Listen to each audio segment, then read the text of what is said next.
Hamiləlik dövrü qadınlar üçün həyatlarının ən həssas və vacib mərhələlərindən biridir. Bəzi qidalar hamiləlik zamanı qadınların sağlamlığına və körpənin inkişafına mənfi təsir göstərə bilir. Ekspertlərin fikrincə, çiğ və ya az bişmiş ət, balıq və yumurta listeriya, toksoplazma və salmonella kimi infeksiyalara səbəb ola bilər ki, bu da körpənin sağlamlığını təhlükə altına ata bilər. Yüksək miqdarda duzlu qidalar və fast food qan təzyiqini artıraraq hamilə qadında hipertoniya yaratmaq riskini daşıyır. Bu, həm ana, həm də körpə üçün ziyandır.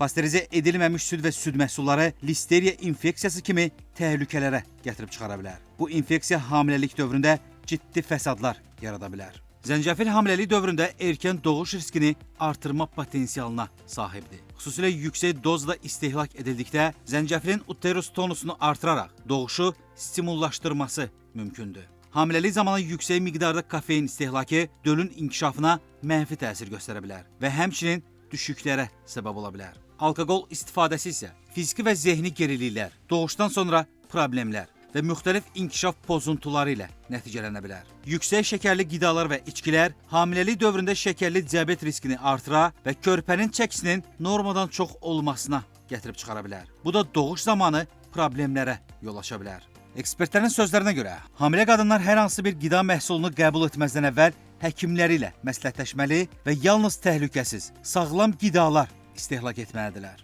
Sağlam qidalanma və düzgün həyat tərzi həm ananın, həm də körpənin sağlamlığını təmin etmək üçün vacibdir.